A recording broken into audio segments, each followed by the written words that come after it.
Jokowi tanya cara cepat kaya, jawab Rizal Ramli, ikuti cara peng-peng.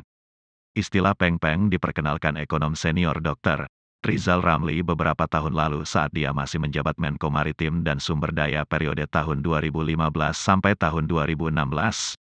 Peng-peng merujuk pada pengusaha yang di saat bersamaan berkuasa dan memanfaatkan kekuasaan untuk kepentingan jaringan usaha diri dan kelompok. Pengusaha adalah profesi yang mulia.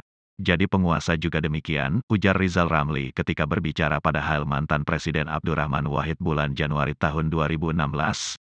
Ketika itu ia masih menjabat sebagai Menko Maritim dan Sumber Daya, dan sedang gencar menggelar kampanye kepret peng-peng. Karena memanfaatkan kekuasaan untuk kepentingan pribadi dan kelompok, Rizal Ramli mengatakan peng-peng adalah pengkhianatan terhadap demokrasi dan bertentangan dengan semangat reformasi. Pada masa itu sebenarnya sudah terlihat jelas ke arah mana istilah peng-peng itu dialamatkan Rizal Ramli. Di hari pertama setelah bergabung dalam pemerintahan Joko Widodo, Rizal Ramli sudah mengibarkan perang melawan peng-peng.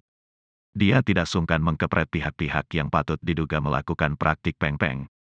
Konon, ini pula salah satu perintah lisan dari Jokowi saat meminta kesediaan Rizal Ramli bergabung dalam barisan pemerintah.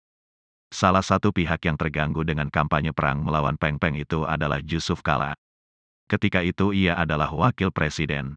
Sudah menjadi rahasia umum, hubungan JK dan Rizal Ramli kurang begitu baik. Di dalam rapat kabinet, Rizal Ramli tidak sungkan menyampaikan keberatan atas usul JK yang dinilai syarat kepentingan pribadi dan kelompok. Dalam banyak kesempatan, Rizal Ramli kerap mengatakan, salah satu kebangkrutan pemerintahan Jokowi adalah akibat praktik peng-peng yang meluas. Bukan hanya di masa Jokowi berkuasa saat ini, tetapi juga di era pemerintahan Susilo Bambang Yudhoyono sebelumnya, di mana JK juga ikut sebagai wakil presiden. Belakangan ini, memori publik dibawa kembali ke masa ketika Rizal Ramli gencar memerangi peng-peng.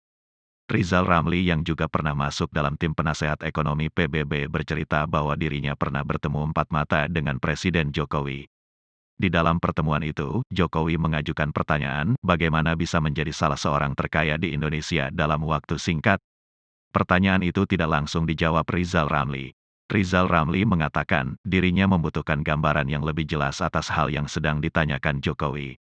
Setelah Jokowi jelaskan kasus pejabat dan keluarganya, baru saya jawab. Gampang mas, bisnis kekuasaan atau jadi peng-peng. Cepat, tulis Rizal Ramli di akun Twitter pribadi miliknya, @ramlirizal, Senin siang, 9/11. Tweet Rizal ini kontan menjadi pembicaraan di kalangan netizen termasuk pemerhati politik dan politisi. Dalam serangkaian tweetnya itu Rizal Ramli tidak menyebut nama Yusuf Kala. Tetapi, rasa-rasanya kalangan pemerhati politik dan politisi telah memahami bahwa cerita yang tengah disampaikan Rizal Ramli ini adalah soal Yusuf Kala. Perseteruan di antara keduanya sedang berlangsung pula.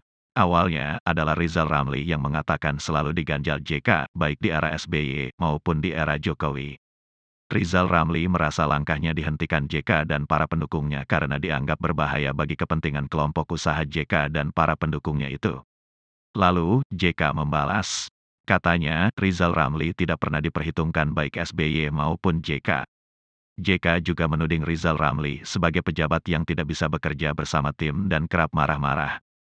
Itu sebabnya, menurut JK, di bulan Oktober tahun 2004 sejumlah pejabat teras Kementerian Keuangan pernah mendatanginya dan mengaku akan mengundurkan diri bila Rizal Ramli menjadi Menteri Keuangan. Cerita JK ini menuai kecaman banyak kalangan.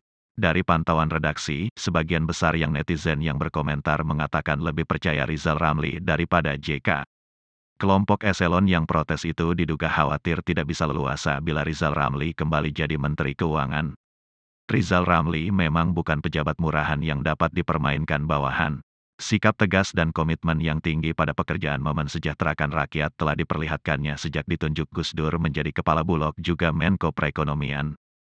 Tindakan tegas Rizal Ramli itu memang kerap merugikan pejabat yang ingin bermain-main dengan nasib rakyat. Jadi wajar apabila ada pejabat teras di kementerian tertentu yang khawatir bila Rizal Ramli menjadi bos mereka.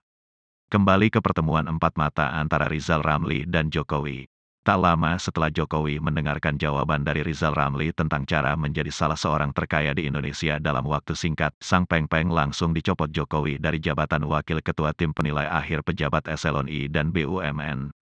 Diduga kuat karena nepotisme dan primordial.